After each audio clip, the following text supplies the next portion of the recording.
is an open letter to Mr. Trump, the 45th and 47th President of the United States. Bravo, sir. You're the President. Congratulations. Here's the thing, sir.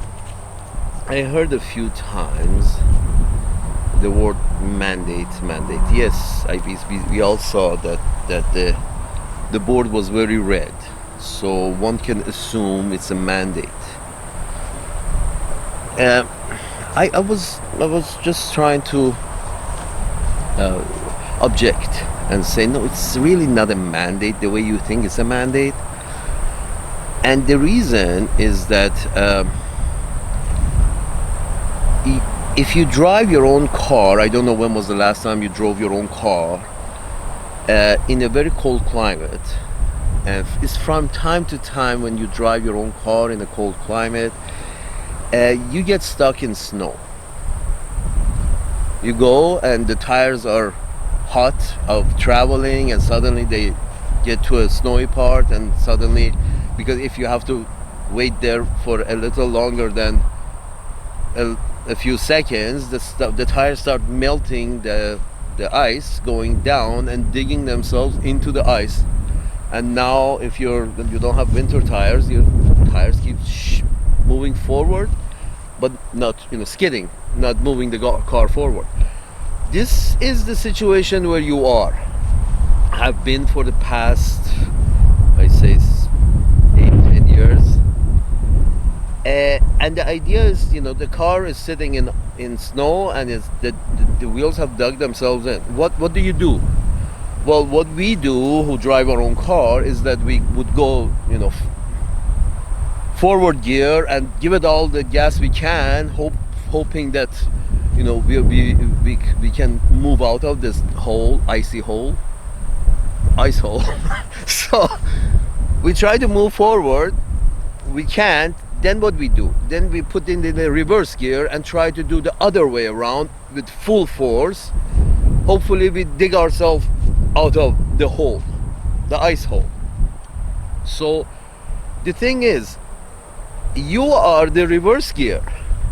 Forward gear, reverse gear, full gas forward, full gas reverse, full gas forward, full gas reverse, trying to come out of this shit show.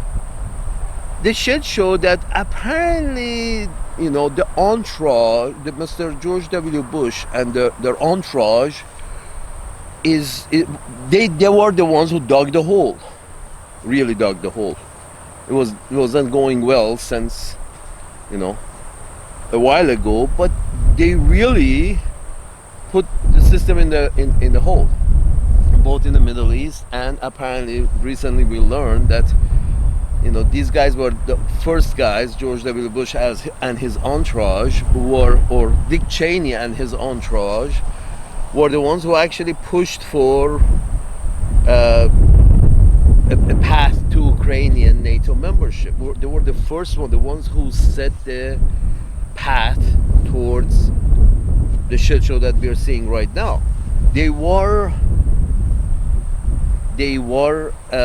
It was George W. Bush and his entourage.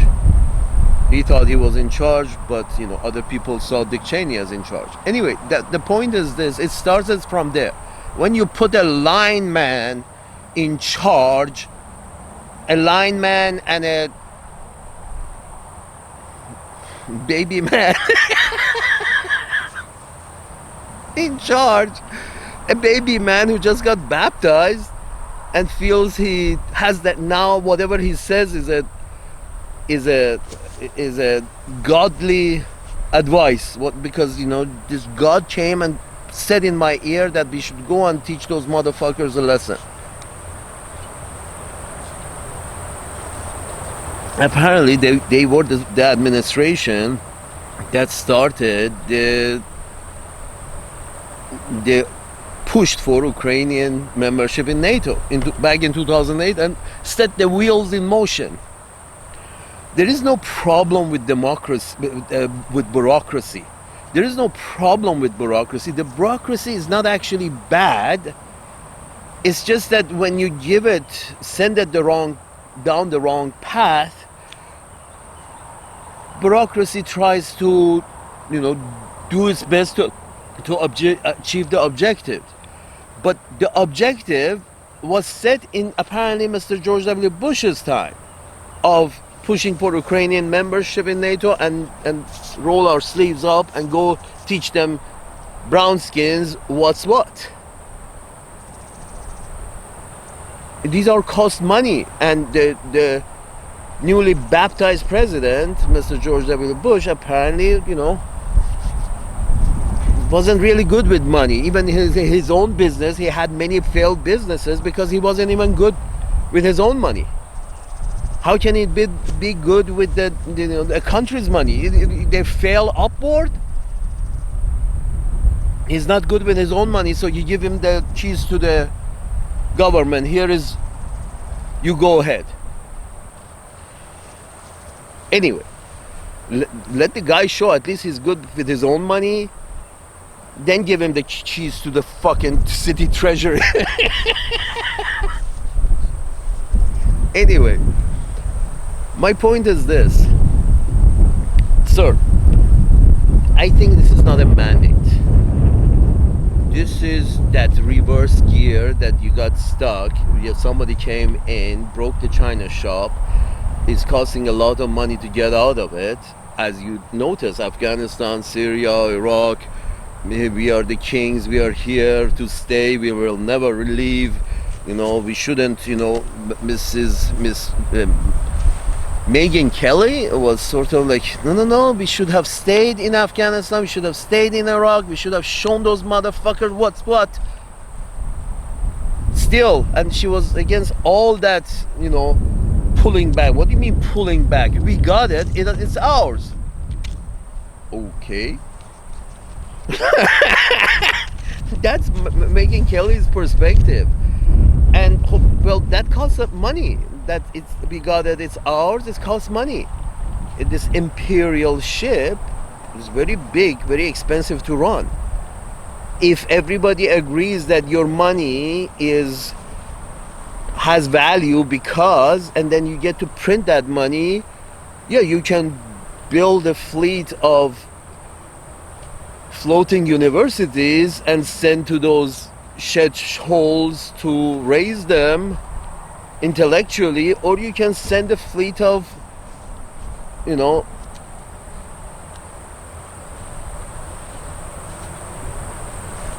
warships to teach them.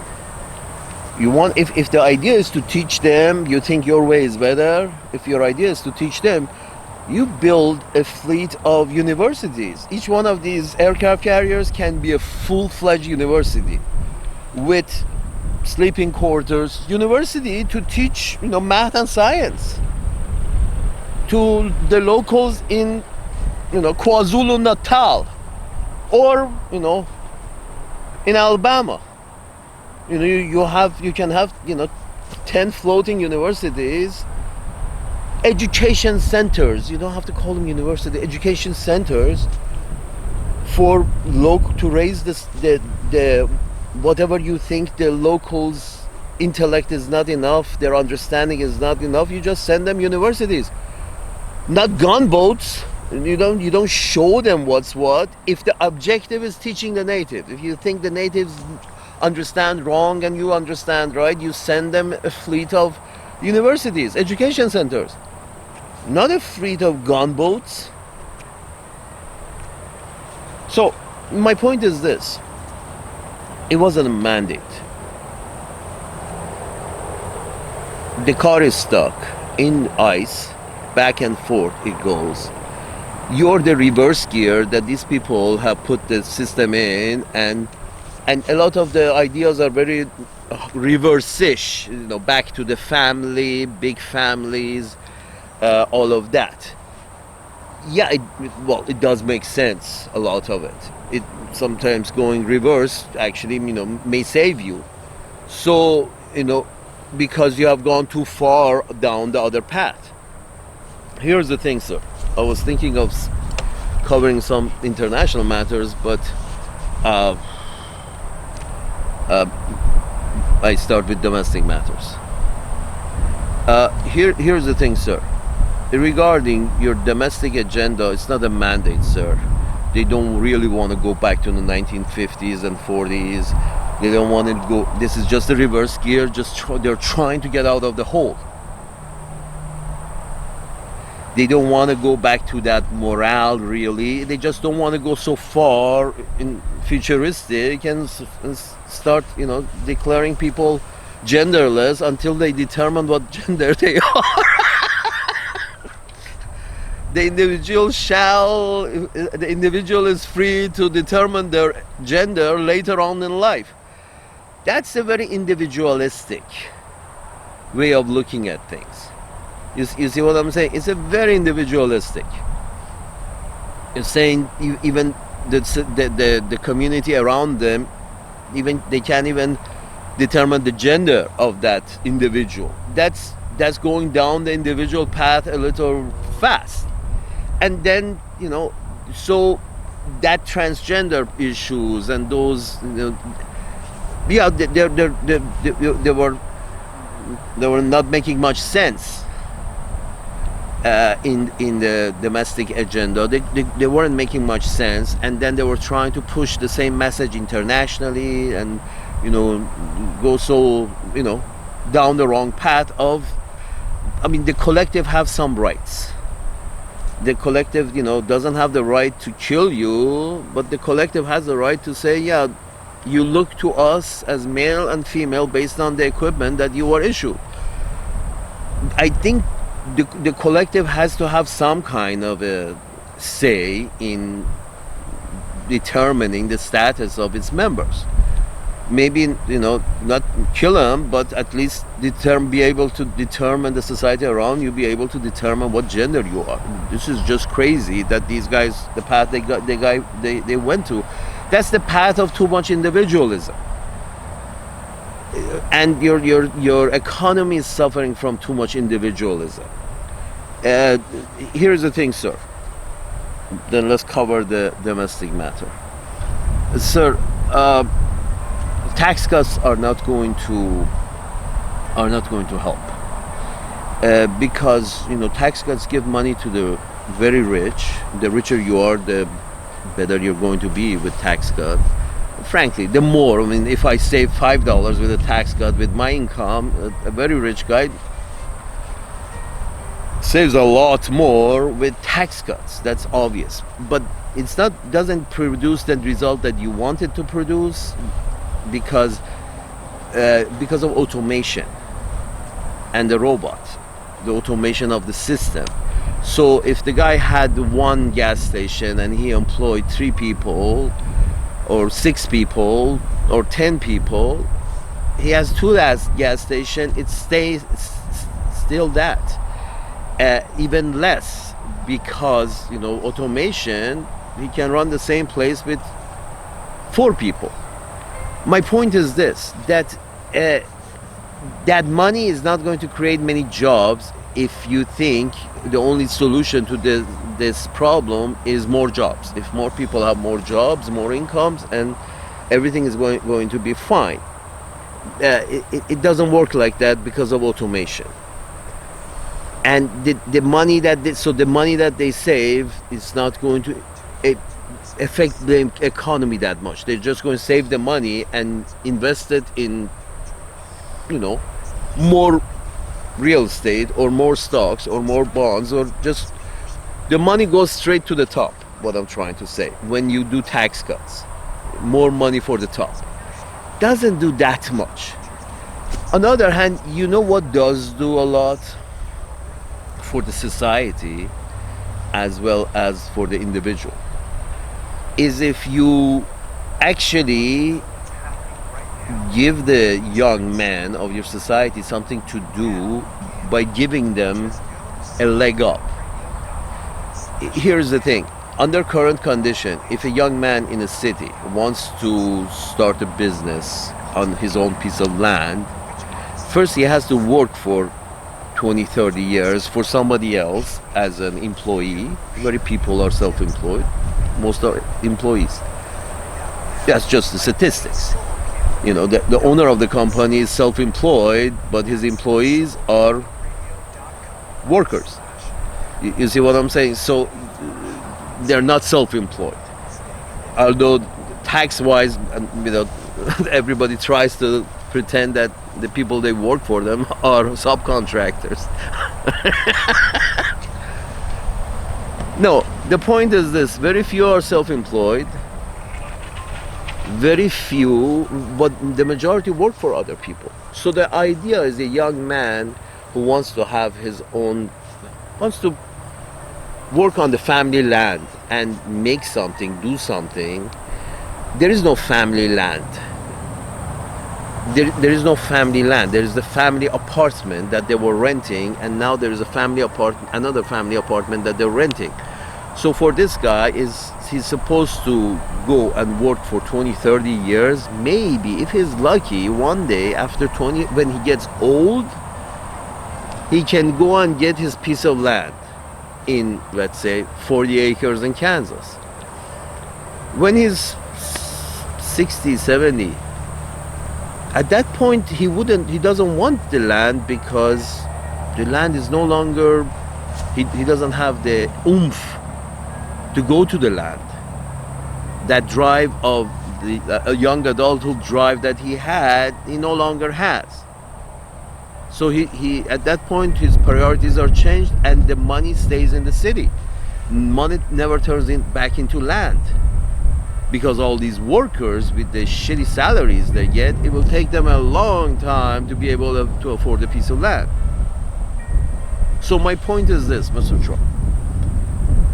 This wasn't a mandate. You need to come up with real solutions if you want peace and prosperity for your people. And the really good one really good solution that will answer a lot of questions. The question of the crime, and the question of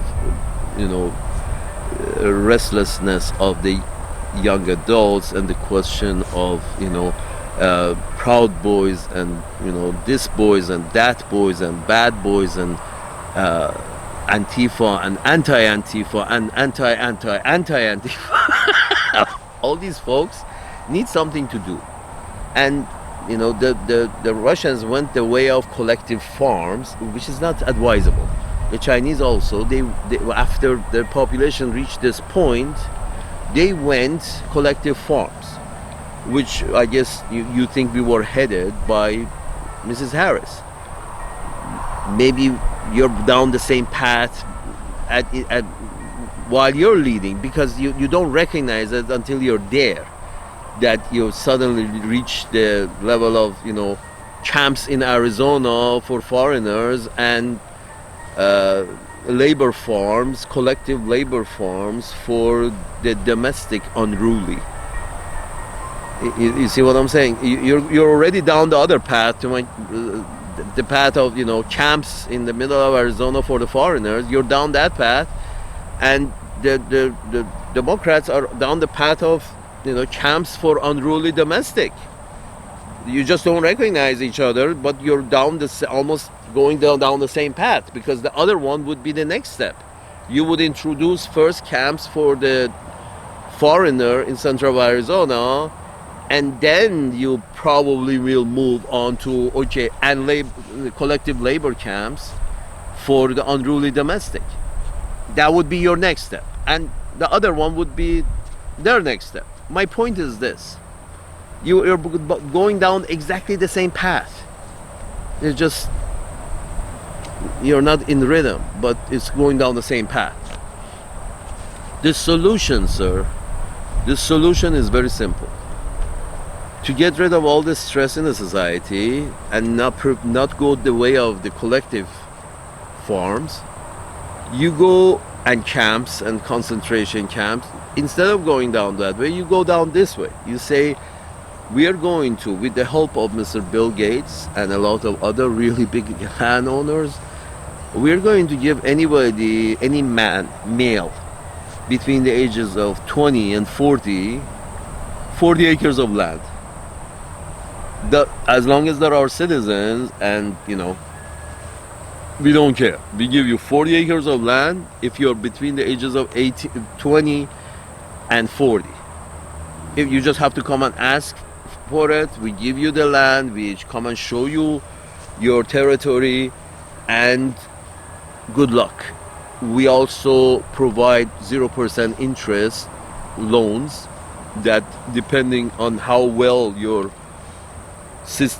idea works, we may turn that, we may turn that loan into a grant, and if it doesn't work out, you try something else on your piece of land, and give people, young male between 20 and 40, each one 40 acres of land, and in a very controlled setting. They can also ask for 0% interest loans to do something on the land. They can farm, they can have an industrial production line, they can do commercial, they can do whatever they need to do, whatever there is in their skill set, they can do within that 40 acres. And this is the donation of your big landowners and the federal government and the state governments. Everybody has to donate. Basically, there shouldn't be a male in your population between the age of 20 and 40 who doesn't get 40 acres of land and 0% interest loans.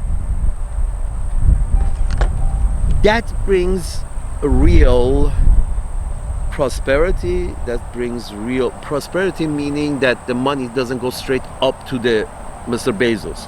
We love Mr. Bezos, but the problem is, whatever money you inject into the system at this point, it finds its way quickly to the top, quickly.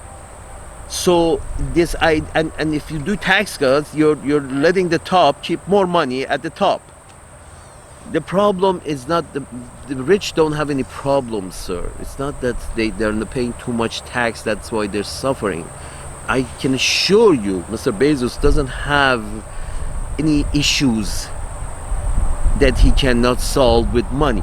So if he has enough money that he can solve almost all his issues, that means he doesn't need more.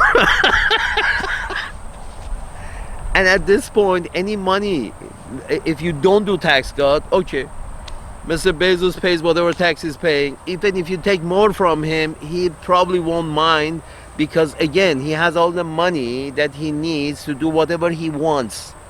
After that point, Mr. Bezos is not going to start a chain of gas stations at this point with extra money.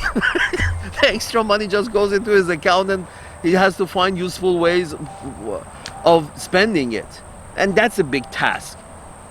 Why not give all this big task of where to spend all this extra money to Mr. Bezos? Why not give it to the individuals on the ground? You give 40 acres of land to a male between 20 and 40. Right now, all it needs is an application, in-person interview of competence, general competence. And even those who are not competent enough, they have to go spend maybe 5 years with one of these competent ones on doing whatever in one of those pieces of land until they become competent, and then they come and apply for themselves. Be an apprentice for one of these, apprentice of one of these more competent ones.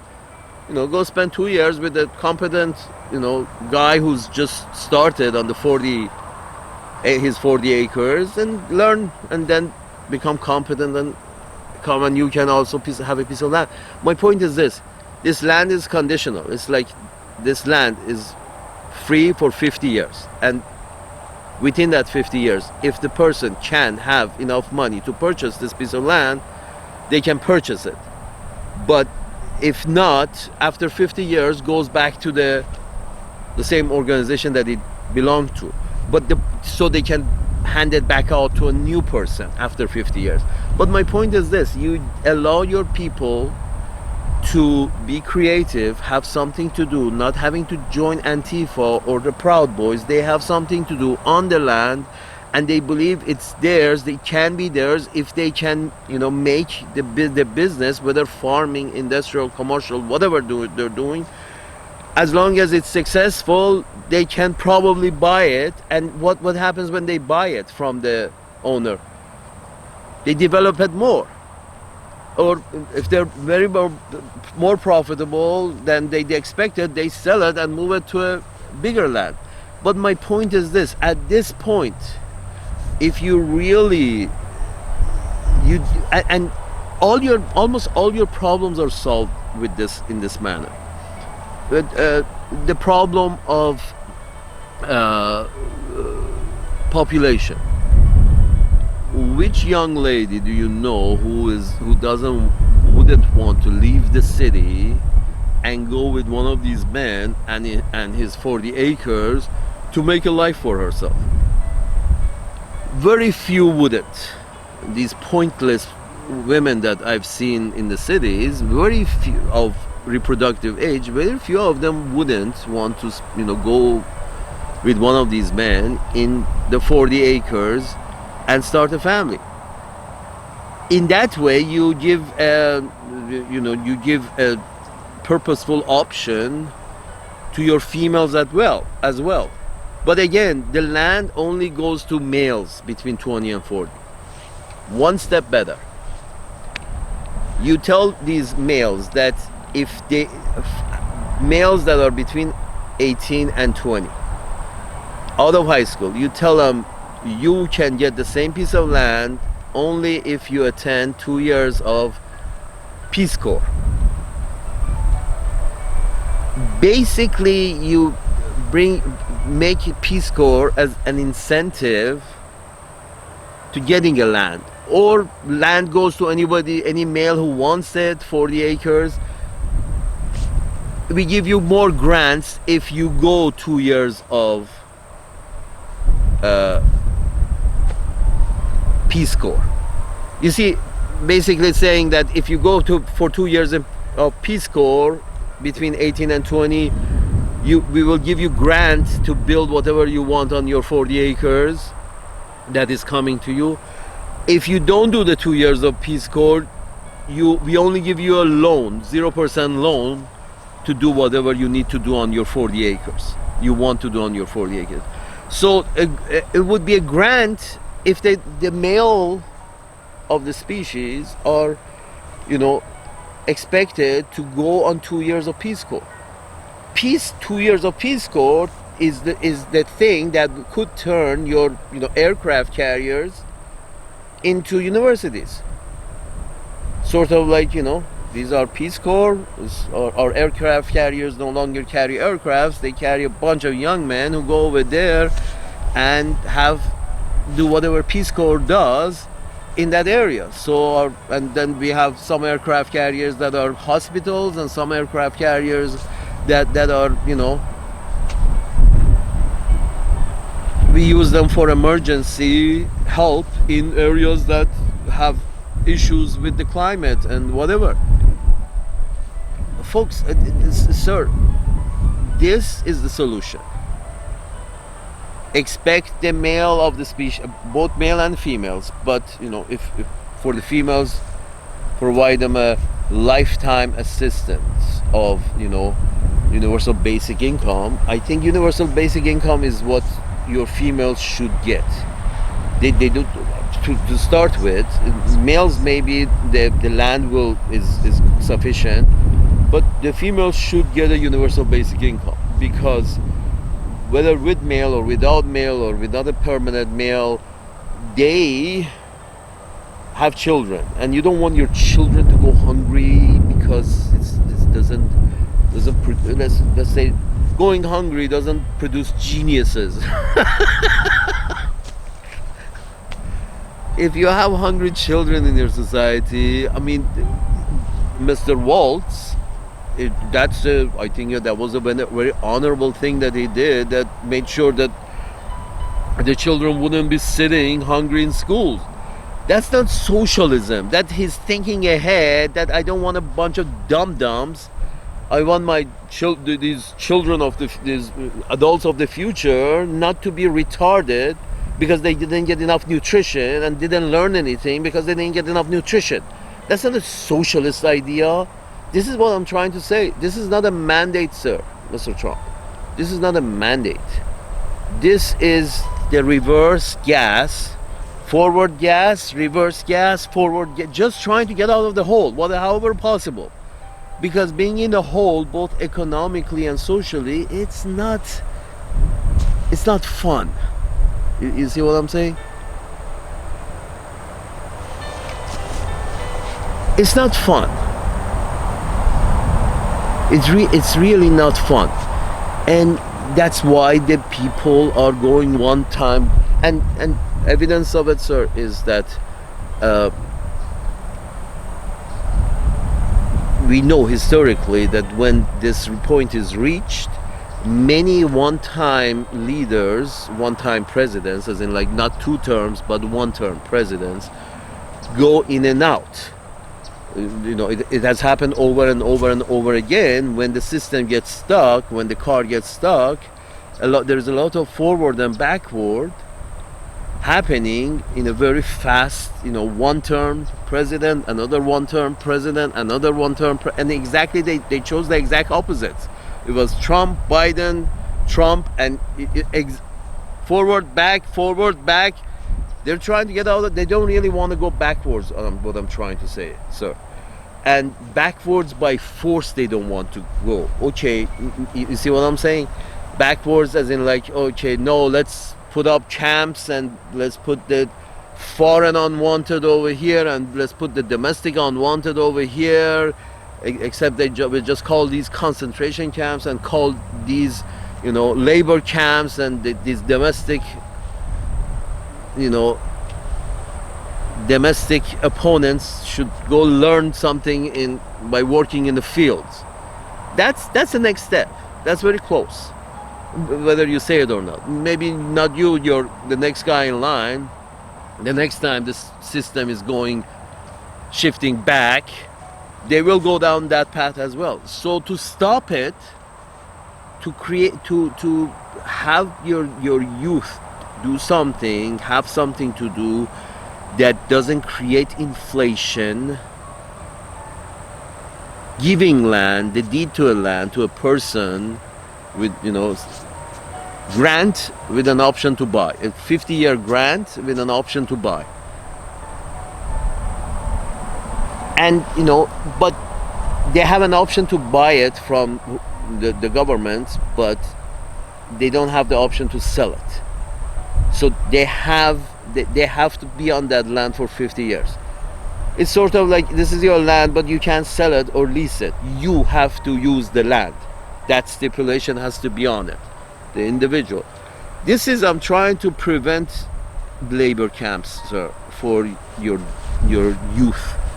Instead of, sending them, ending up in the collective farms, that is a bad idea for individuals on your planet, because anything you guys do collectively goes to shit. So you work on individual level much better.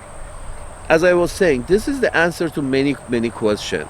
Your demographic improves when people of modest means have enough land. They create big families, because all day long they're working on the land and they don't see anybody. At night they go home, they want to see a couple of people. So they make big families. Having big families in 40 acres of land is possible because, your family becomes who you exploit to build the land. And exploitation brings the family together. My point is this, that, the whole Ferengi thing, exploitation starts at home, but still puts the family together. Their family creates a family, and then having more children makes sense to the families because they have such a big piece of land that they need to take care of. Solves your demographic issues, solves your Proud Boys and Antifa issues, solves your income inequality a lot of your income inequality issues, stops the inflation issue, because this is a grant of land. It's free land. The money has not changed hands, so this money cannot find its way to Mr. Bezos. A piece of land has changed hands. The guy can't sell it and play roulette with the money. The guy can't lease it and play roulette with the money. The guy has to go and actually work on that piece of land. Believe me, a lot of males would do that. You have this problem that your cities especially are having will pretty much go away. Cities become a place where older people go, and older people generally get together, get along much better than younger people. You have emptied your cities of young people. You send the males out to their 40 acres and the females will follow. You solve a lot of issues with this, sir. Respectfully, I could be wrong, but if you have some people look into this, maybe you want to give the black people twice as much. Determine who's black, who's really black. Give everybody 48, every male between the ages of 20 and 40 acres. Give the black guys who are, clearly black, or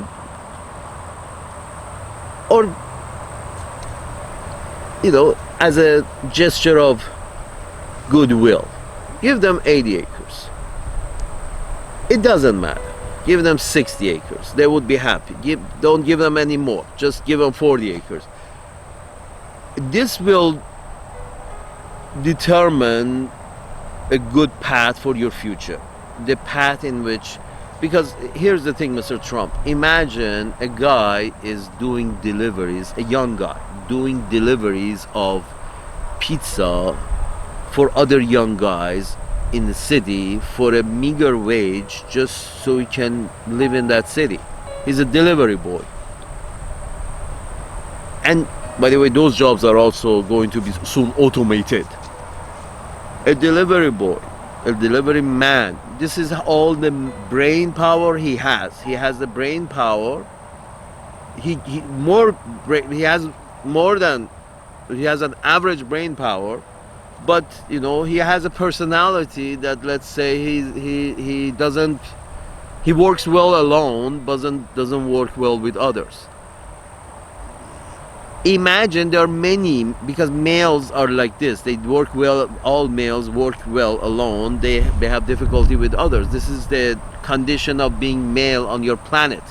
A little more testosterone, a little more pig-headed male. The male goats smack their heads together because this is what it is to be male. So you separate these. You send these young males out to the land. The young females will follow. The cities will become very nice places for old people, more or less.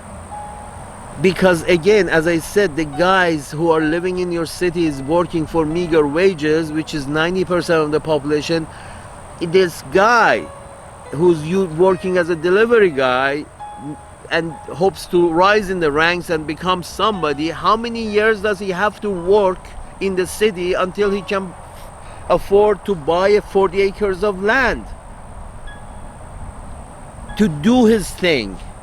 How many years? He has, again, back to what I mentioned already, this doesn't work. This equation doesn't work, because by the time he is the age that he can supposedly has saved enough to buy that piece of land, he's no longer in working condition. So your population keeps getting squeezed more and more in these uprisings in the cities. Future is not built in the cities, sir. People go to the cities to die. Futures is built in the field. Cities, these cramped quarters, is not. Imagine trying here. Just imagine this, Mr. Trump. Salute. Imagine trying to raise a family of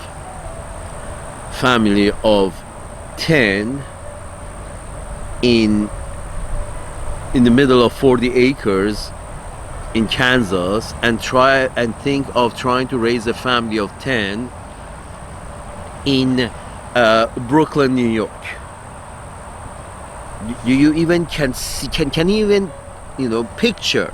You want demographics, right? You want more humans to take to Mars and Moon, and you want to populate, other habitable planets. Good for you. Great idea.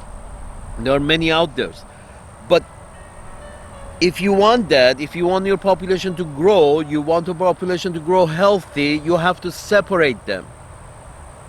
40 acres and grant or loan to build and do their dream project or just sustain themselves. You don't need all of them to be successful. All of them are not going to be successful. Many of them are going to fail over and over again, but they're not going to lose their land for 50 years. It's theirs. Even if they fail in a project, nobody kicks them out. It's their land for 50 years. They can raise a family without fear of being evicted. And they can try different projects without the fear of failure. That's the point. You bring up confident individual in your society in this way. Confident individual who have had the opportunity to build what they wanted to build. They tried many times, they failed many times until you fall 50 times, on the 51st time, I'm sure you're gonna make it. If not, it doesn't happen. If not, you still have your land and you still have your house. Just the project that you were working on failed, didn't materialize, you start another project. The man has the land and the woman has the universal basic income. And this is how best this is going to work. The woman get universal basic income, the man get the land. Now if because universal basic income, again, if women at least have children without men, at least the universal basic income will prevent the children from going hungry and becoming retarded. Here's the thing, sir. You give the land to the man, and if this man is, half-ass intelligent, he will attract a woman, and if the woman is half-ass intelligent, would go to this man, because one has the land and the other one has universal basic income, and only together they can make it, because to sustain himself, the man also needed some of the universal basic income that the woman is getting, so they can make it work. In this way, again, the woman gets universal basic income only if she joins a man in the field. One of these men who has 40 acres, if she joins him over there, she gets a universal basic income. And as long as the man keeps her there, he also gets to, spend that universal basic income. If he divorces and she leaves, he has to find another source of income. My point is this, that, sir, in this way, I described it in details because this is one of the few ways that you achieve many of your goals, from your demographic problem to your inflation problem to your unruly youth in the cities to their general sense of dystopia that is going around, because that's another problem of the cities, that dystopias are, you don't go show dystopia in nature. What do we describe as a dystopia? A burned ground of asphalt and glass and concrete. That's how we describe dystopia. In the middle of jungle, there is no dystopia. At any given moment, some trees are growing and some trees are dying. There is no dystopia in nature. My point is this: your people have to go back to the land. It will be good for everybody. It will be good for everybody. And then down the road, character.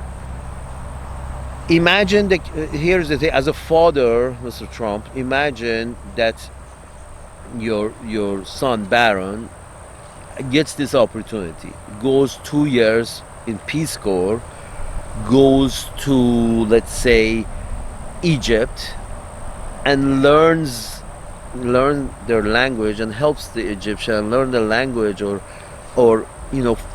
finds Egyptian, makes 2 years worth of Egyptian friends. That is going to create a much more different person than much different baron than a baron that doesn't have 2 Egyptian friends and 3 Nigerian friends, or 5 Angolan friends. You see what I'm saying? What I'm trying to say is, imagine these steps happening for your own son. Do you think as a father these are good things? First going 2 years to Peace Corps and learning about the world in the other side of the planet as a Peace Corps volunteer,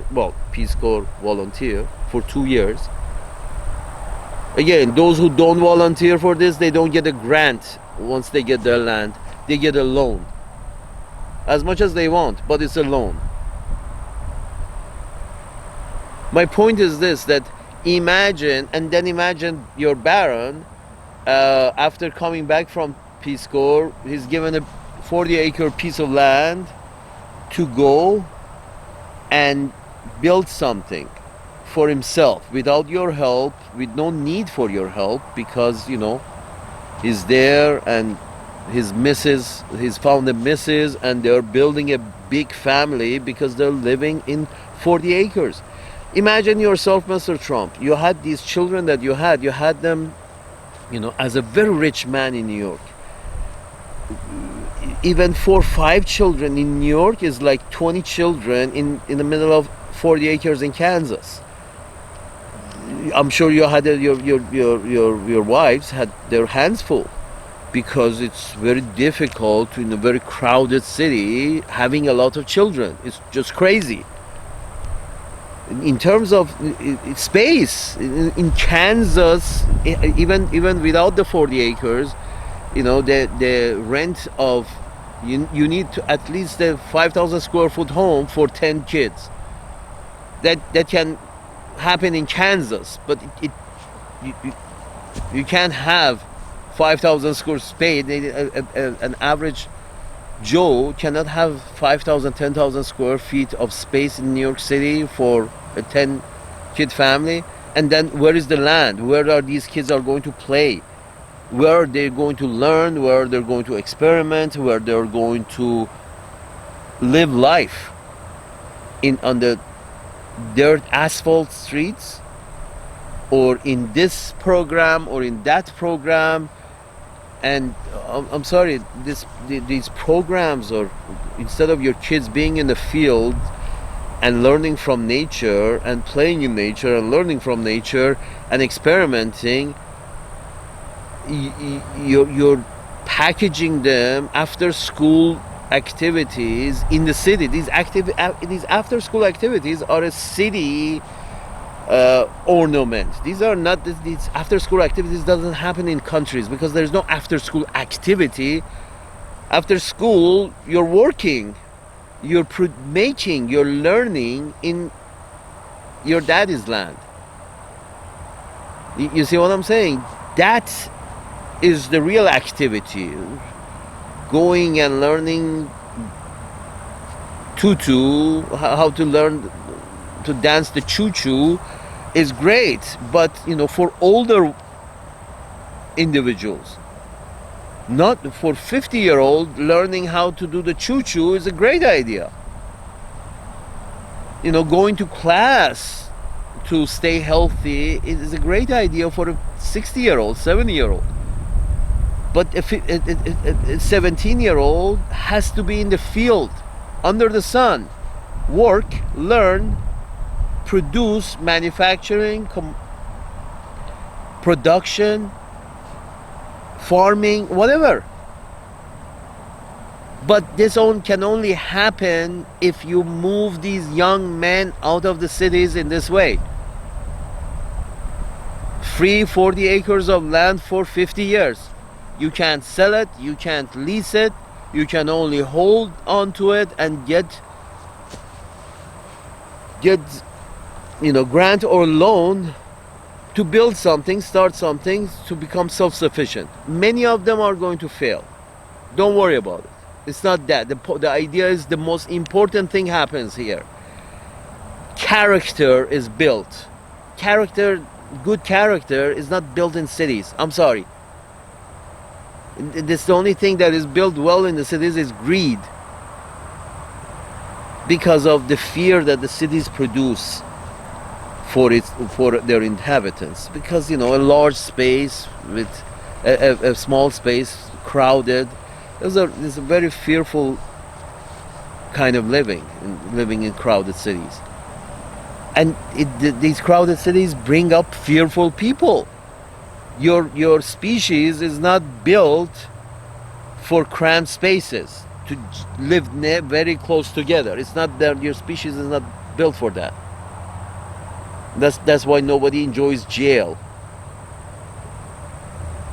Cramped quarters like a beehive is not what your species enjoys or likes.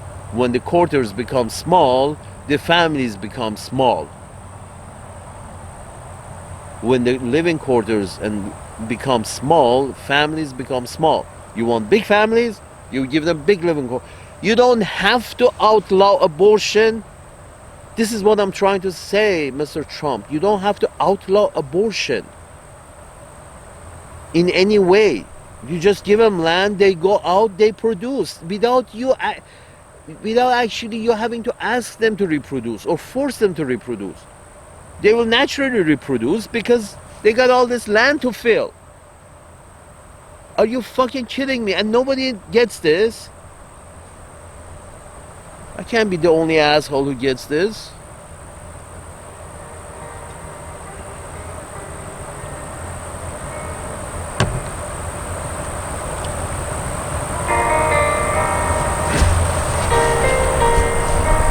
Here's the thing, sir. Do this and a lot of your problems goes away. Domestically, I can assure you something like 80% of your problems go away. Domestically, sir, here's the thing with regards to civil servants. Civil servants are good. They're good. They need to run a civil society, you need civil servants. The problem is that civil servants are a little blind. They're like worker ants. You give them a project and they will carry it out to the best of their ability. It's just that they're blind. They don't see the big picture. If politicians provide them with a big picture, a good big picture, the plan that the politicians provide, if that's a sane plan, this behemoth civil service will carry it out to the letter. When things go wrong is when the plan is wrong. The plan that has been described to the civil service, when that plan is wrong, things go wrong because the civil service builds it without actually looking at the big picture, because that's not their job. You see where I'm going with this? It's because it's not their job to have any concern about the big picture. And you really don't want the workers and to have any concern about the big picture, because if they had any concern about the big picture, they wouldn't be worker ants. I can't be a civil servant because I have I like to know what I'm doing and why I'm doing it, and is it doing any good for the greater good, or it's not doing good for the greater good, that therefore I can't be a civil servant. A good civil servant is a civil servant who really doesn't pay attention to what the greater good is. It's just there to be used as a vessel, to do good or bad with. The civil servant is happy to be a vessel, to do whatever is asked of it. The problem is, once in a while you put a George W. Bush and his entourage in charge of this delicate machine of civil service, and they set crazy goals for these civil servants, and as you can see, the civil servants are executing it to the letter many years later, after Mr. Bush has left the White House. Setting Ukraine, insisting on Ukraine having to join NATO was another shit that apparently W's entourage has served the rest of the planet. That's what they served in Iraq and Afghanistan, and now it's clear Ukraine is also, they have served Ukraine many years ago. That means they have set a goal for the civil servants many years ago that the civil servants still are carrying on, including NPR and VOA and all these, the government speakers and government, agents in the media. They're following that goal, because the goal was set 15-20 years ago. They're still following to, because this is what they told them, that they are bad and we are good, and we are going to set them straight, and we're going to insist on setting them straight, and we're going to, we're not going to even, consider them as, their objections are not important with regards to international policies, and with regards to domestic policies also.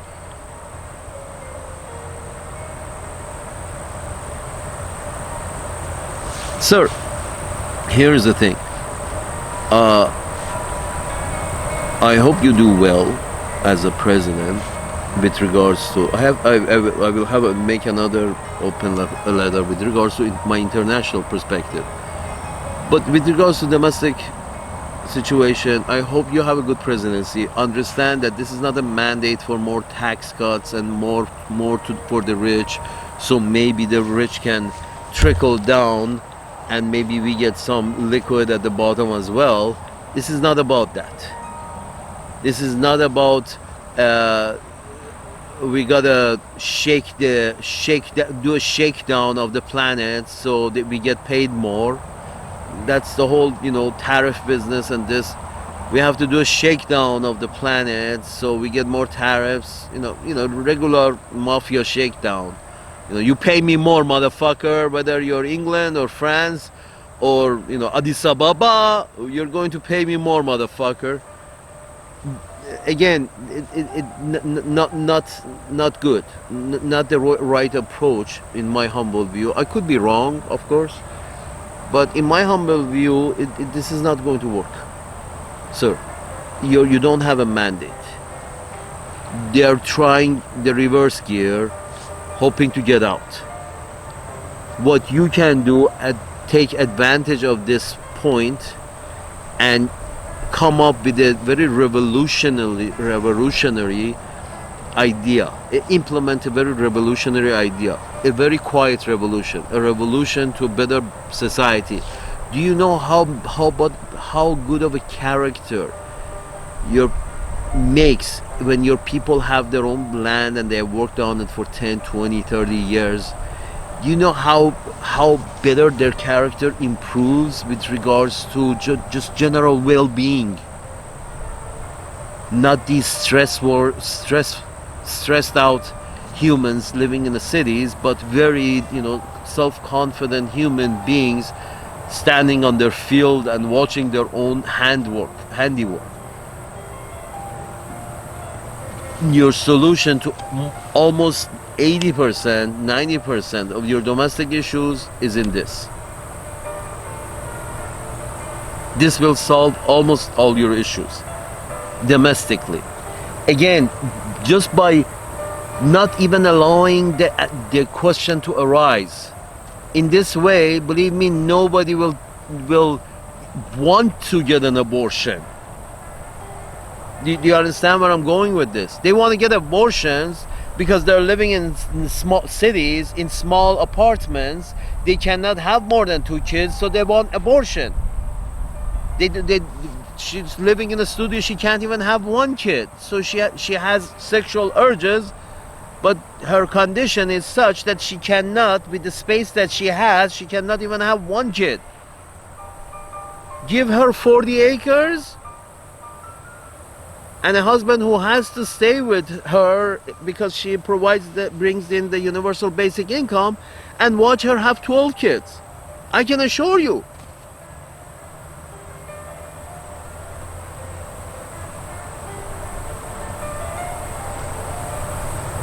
You need big space. Big space, 40 acres. And I can assure you, here is, I will, bet what I owe on this planet on this, that if this is implemented, if this idea is implemented and all males receive the 40 acres and grants and loans, in 10 years time, if this is implemented in February 2025, within 3 years you will see a very noticeable jump in the birth rates. Within 3 years. 3 years, sir. Within 3 years you will see a noticeable jump in reproduction rates. You will see a noticeable jump in general happiness. You will see a better economy. I'm not sure what else are you looking for your people. I'm not sure what else are you looking for. All of it is in this. Your people don't work well or produce well inside cramped cities. Let them loose in the country. Salute.